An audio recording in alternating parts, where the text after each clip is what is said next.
Go ahead, Dean. You can narrate. Yeah. Well, going up originally up here, the hairpin was further up. So right now, oops, Well, it goes that way, right? Yeah. well, yeah. So it turns, but the F1 course originally went all the way up to the signal, and then shoreline all the way down. So this is, This is the front straight right here. yeah. So this is now the front straight. The original F1 course was up on Ocean. So it looks like we got to go out here. I don't know if, can I get that? This guy's not stopping you. Yeah. Oh, it's green. I got a green light. Yeah, go for it. So go. But all this marina stuff was all new. This didn't exist. Going down the front straight. But, obviously it's quite a logistical issue to tear down the track and everything. Absolutely. How long ago was the race?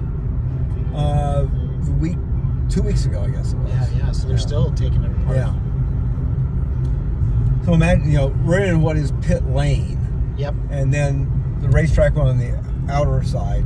And originally the F1 course, it went down, there was another hairpin. So when they were running F1, there was 2 hairpins at the end of this longest straight, which wasn't really a straight either.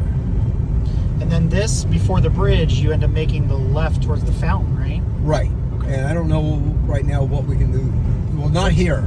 It's further down the track would go, because it would come back up and up here. Right. So now we're going the opposite direction of race traffic, because this would be the return route. Oh, okay. I see where we are. Yeah, and then you make the left. The left on. Oh, okay. Back by the Hyatt. And this is this little outlet mall, the Pike. There used to be an actual amusement park here called the Pike. Okay. And the Pike predated Disneyland. And when Disneyland opened in whatever year it was, 1950s, there was a lot of people who predicted failure of the Pike, or predicted failure of Disney. Why would people go to Anaheim when they can just go to the Pike? The Pike did not have what Disneyland had, though.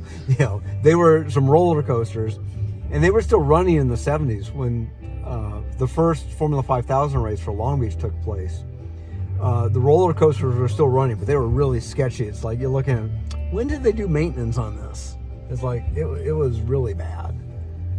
So I mean, this race really revitalized the town. Actually, let's make the left here, because I think. Yeah, because where's the fountain? Yeah, because this is I'm not used to driving here with some of the walls up. So, and we'll see if we can get back there to where it is. Because here's the fountain. So here's where the course would run. Oh, okay, yeah.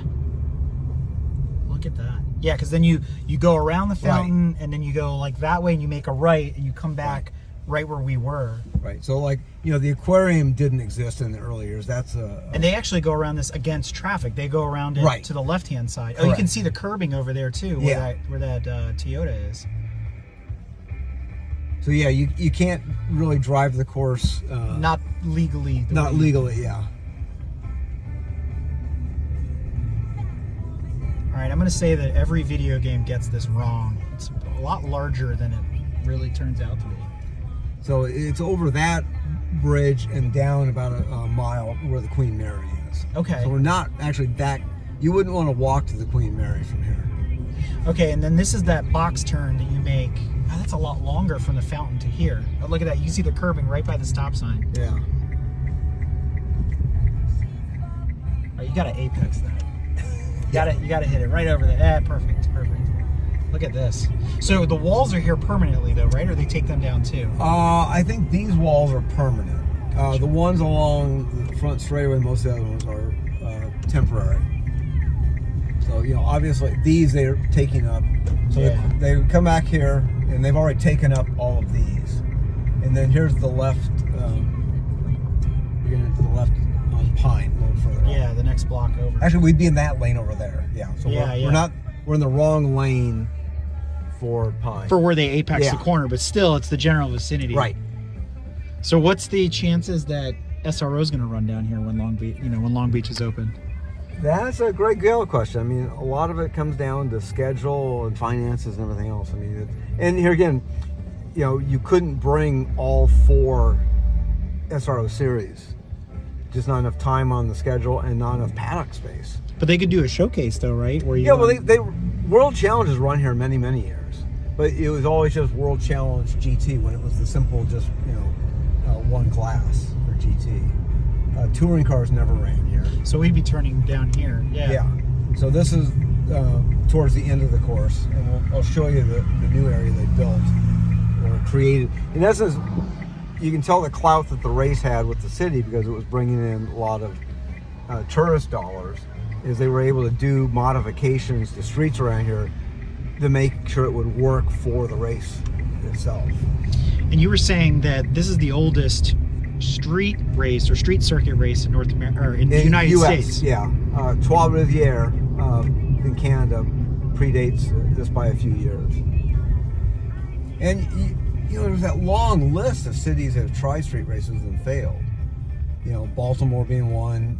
San Antonio, Dallas, Phoenix, Denver, New Orleans. Look at that. The curbing is right in the middle of the lane. Because here, this one, they use both streets, and this is Seaside Way. Seaside Way did not exist in 1975.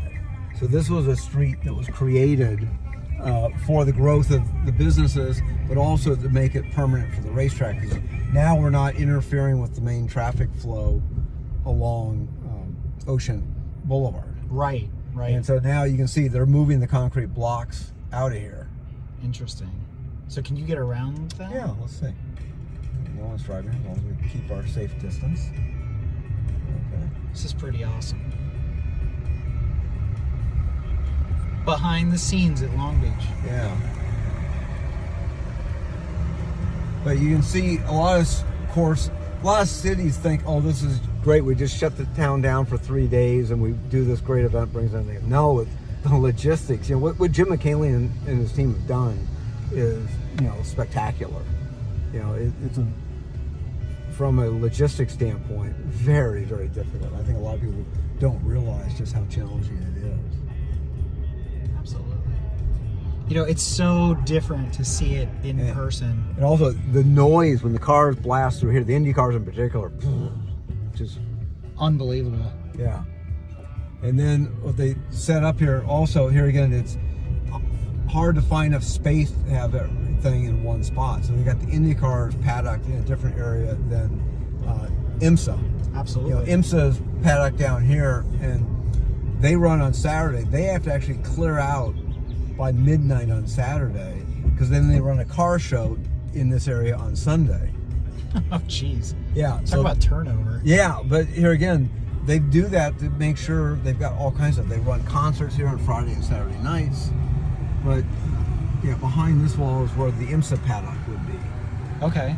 And so they're set up for Friday and Saturday, but got to be vacated by Saturday night. One year, they did an environmental vehicle ride and drive here, a short little loop. It was some electric cars. They were smart enough to realize that we should probably do a breathalyzer test. And about half the people who wanted to drive cars for the little demo flunked the breathalyzer. They had too many Michelob lights or something, and were not able to drive.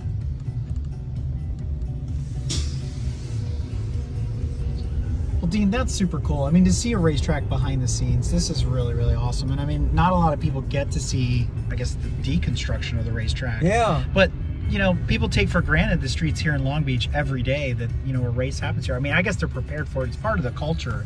But this is really, really awesome.